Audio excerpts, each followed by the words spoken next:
Eh, pero en este contexto parece sumamente interesante que digamos algo que es fundamental. Un mismo hecho, una misma conducta o una misma omisión puede caer en el alcance de las tres responsabilidades. Pensemos, por ejemplo, un odontólogo que está de guardia en el Hospital Vidal y se va a comer a la hamburguesería que está una cuadra más lejos del hospital, y en el interín viene un paciente que tiene una fractura de maxilar que al no tratarlo con la inmediatez y la rapidez que exige esa patología, le generó un daño permanente. Hay responsabilidad penal, hay responsabilidad civil y hay responsabilidad disciplinaria. Por el mismo hecho pueden caer las tres. Hay casos, por ejemplo, donde está solamente la responsabilidad civil y penal. Supongamos que yo sea un odontólogo concurrente al servicio de odontología del Hospital Vidal y ahí produzco un daño a un paciente. Obviamente la responsabilidad disciplinaria no me alcanza, pero sí me alcanza la responsabilidad penal y civil. Esto es importante porque piensen ustedes ya que la ley me ha dicho lo siguiente.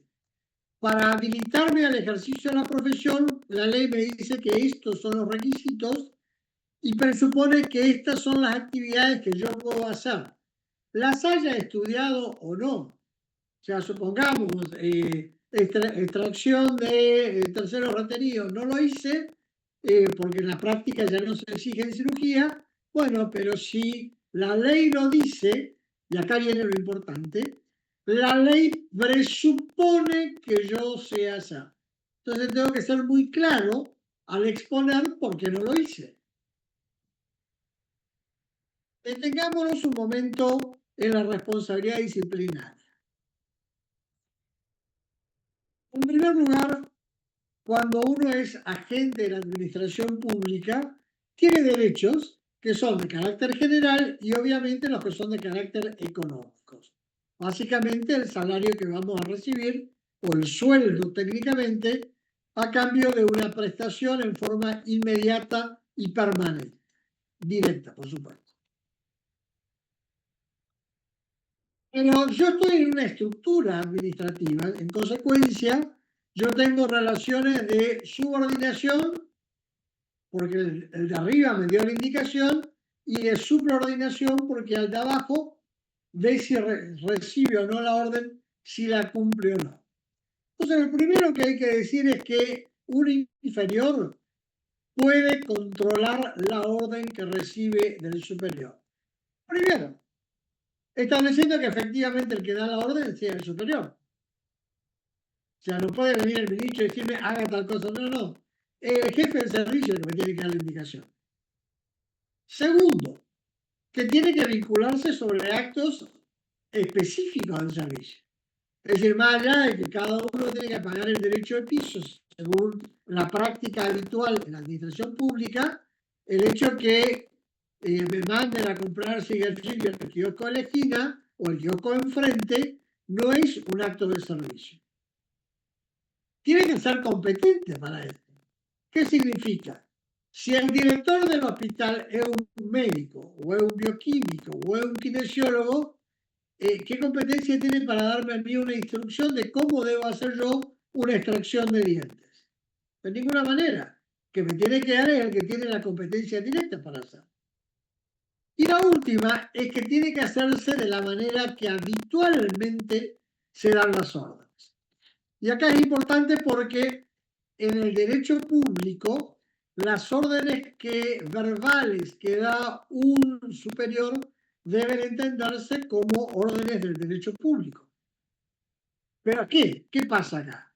Si habitualmente él nunca me da una instrucción de esta manera y me la da por escrito, yo puedo sentarme en la computadora, mandarle el mail o la nota por mesa de entrada diciendo yo recibí esta instrucción necesito que me la rectifique o ratifique, y se puede poner la salvedad, porque tal cosa estaría cometiendo este delito previsto o estaría violando lo que está previsto en la ley de administración financiera para la compra de insumos, etcétera, etcétera.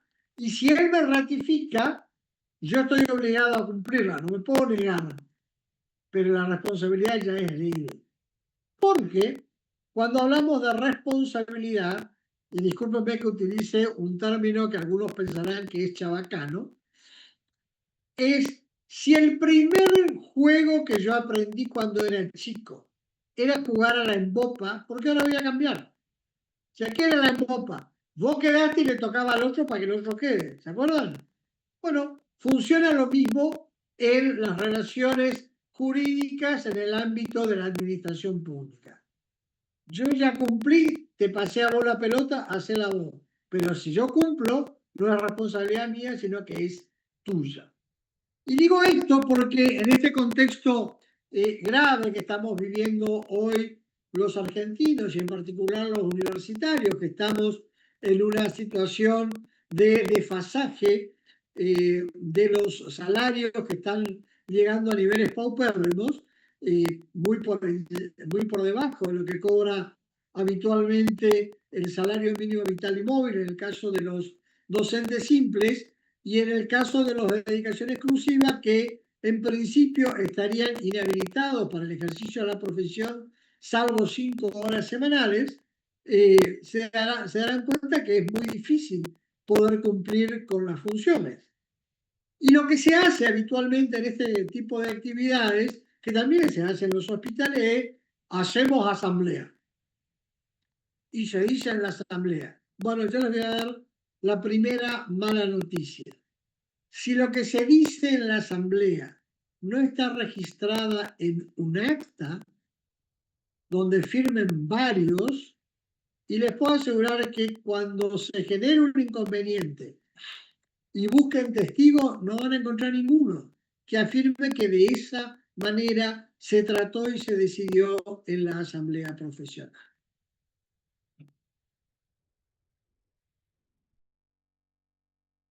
¿Cuáles son los deberes especiales que tiene el profesional de la salud a diferencia de lo que puede tener otro agente de la administración pública?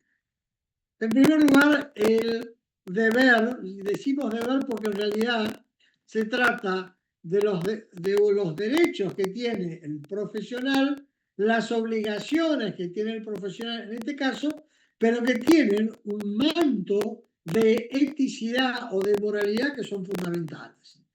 Razón por la cual lo primero que tiene que hacer el profesional es consultar, en el caso de que tuviera duda, informar toda la situación al superior y al paciente, y acá viene la parte más difícil, la confección personal de los registros.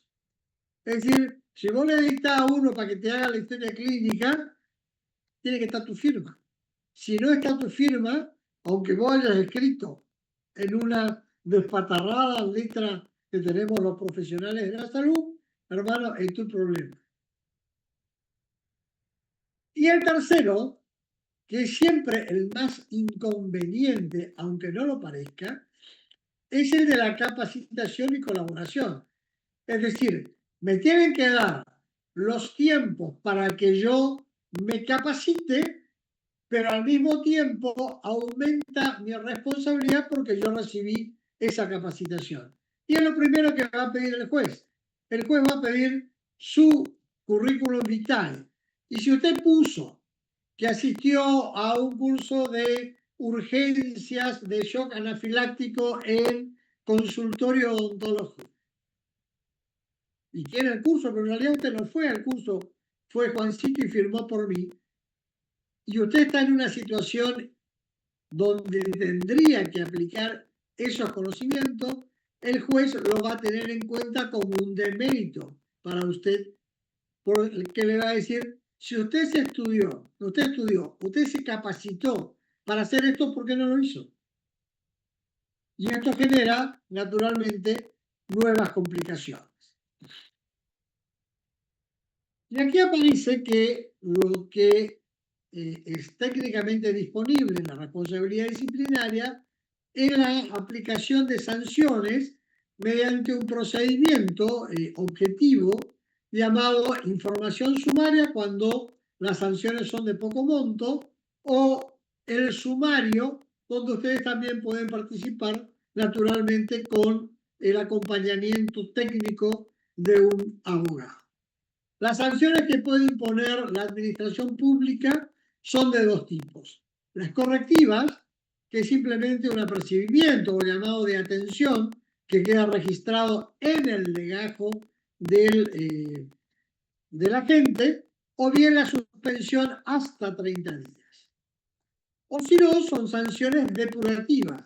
Es decir, la idea es al sancionado, establecida la responsabilidad de la conducta que cometió, se lo aparta de la administración pública mediante dos maneras: la cesantía o la exoneración. La cesantía indica: yo quedo afuera, pero pasado un tiempo puedo volver a la administración pública. En cambio, si fui exonerado, nunca más puedo volver a tener un cargo público.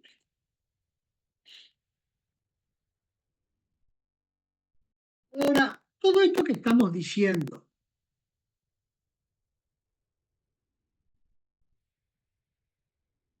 es nuevo.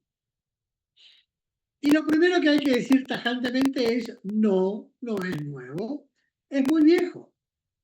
Fíjense ustedes que en el Código de Hammurabi, en la antigüedad, establecía que aquel que cometiere una herida punzocortante le serán amputadas ambas manos. Luego vinieron los judíos, que establecieron la ley del talión, el famoso ojo por ojo y diente por diente. Es decir, generar en reciprocidad el mismo daño que yo había cometido. Afortunadamente, el derecho penal desde aquel entonces ha mejorado bastante, y en el interín aparece la que hablábamos hoy, la teoría francesa de Sabatier, que decía que el médico, y en nuestro caso el odontólogo, era impune.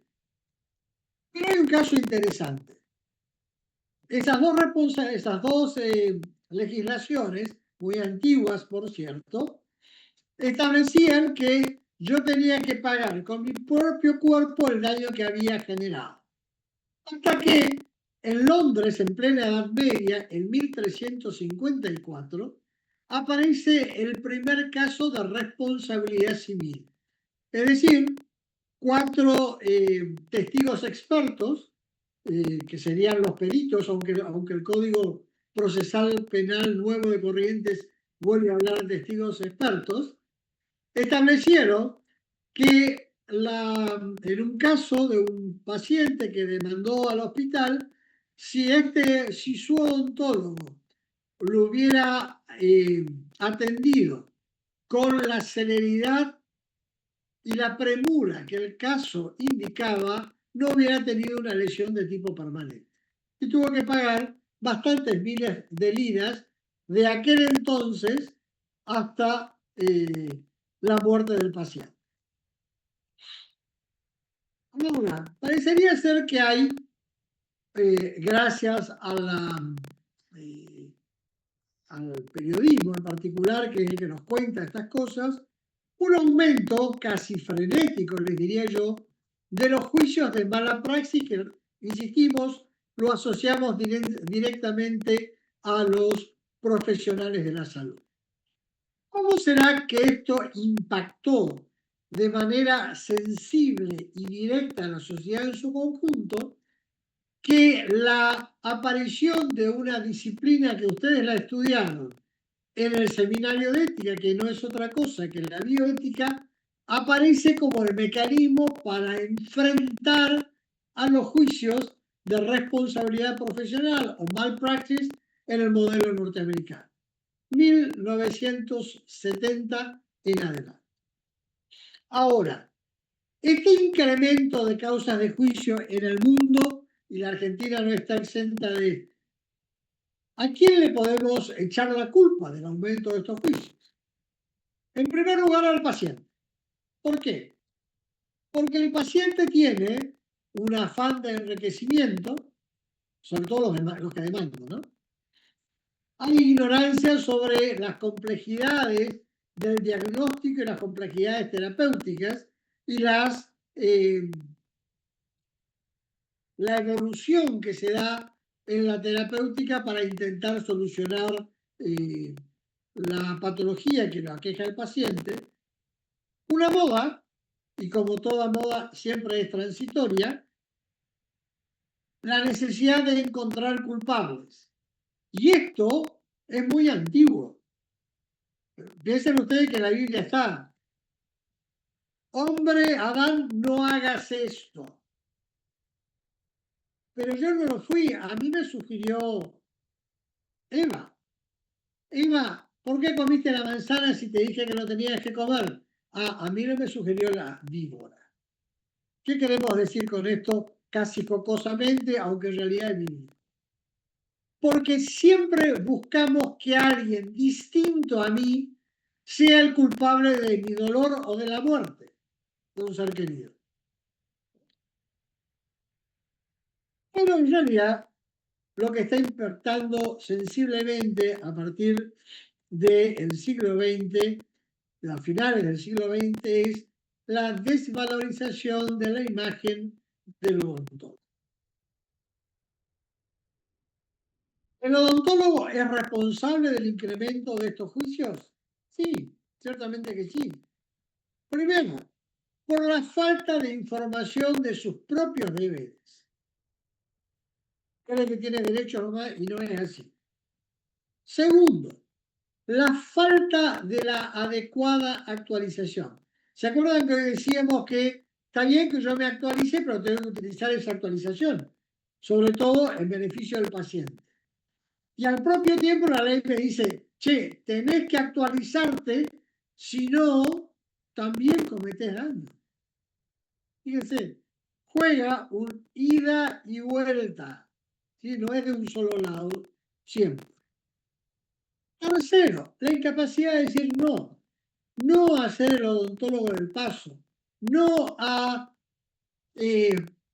provocar intrusismo. Es decir, bastaría que venga un amigo mío en el club de regata y me diga, mira, yo tengo tal problema, me propusieron tal procedimiento para solucionarme el problema que me aqueja.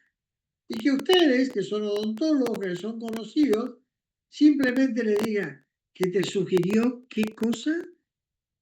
Basta que yo me involucre de esta manera, generando en el ámbito del paciente, en el ámbito interno del paciente, la duda para estar incumpliendo o siendo responsable de esta actuación. Porque si bien es cierto que yo voy a ser responsable de mi actuación, ahora vamos a ver cuando veamos el ejercicio en el secreto profesional en particular para ver cómo funciona esta cuestión. Pero básicamente, y esto dicen todos los autores, en particular Cumplido, que es el deterioro de la relación no solamente de odontólogo-paciente, sino la de odontólogo-pariente, la que genera la mayor cantidad de acciones litigiosas.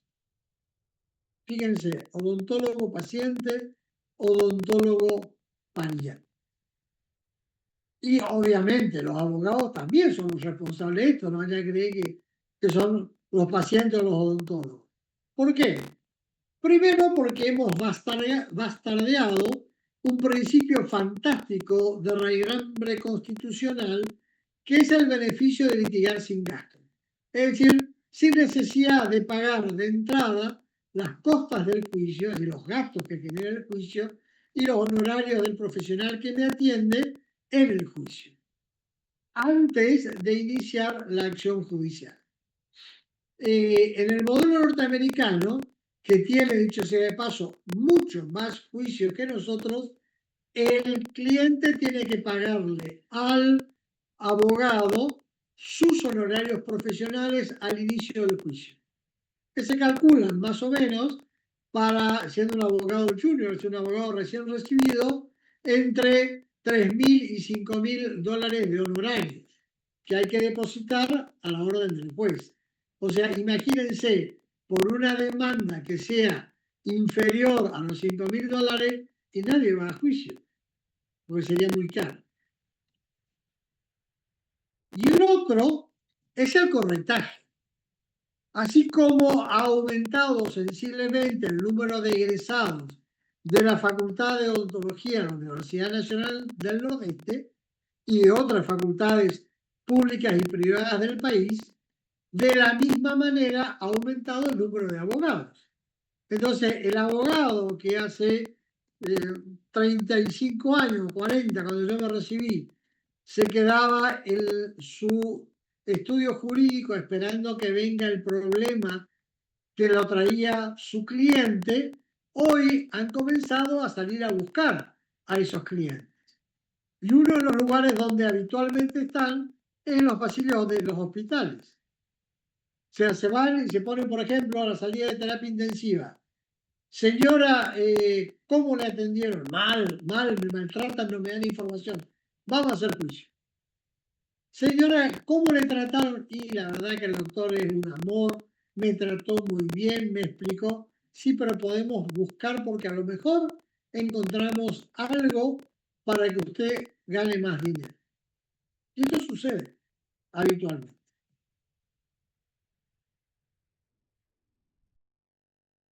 Frente a estas situaciones que hemos mencionado, ¿cuáles son las respuestas del odontólogo? La primera y principal, que es prevista por el modelo americano, es la medicina defensiva. Es decir, solicitar o requerir al paciente estudios adicionales que habitualmente no se piden, pero que para evitar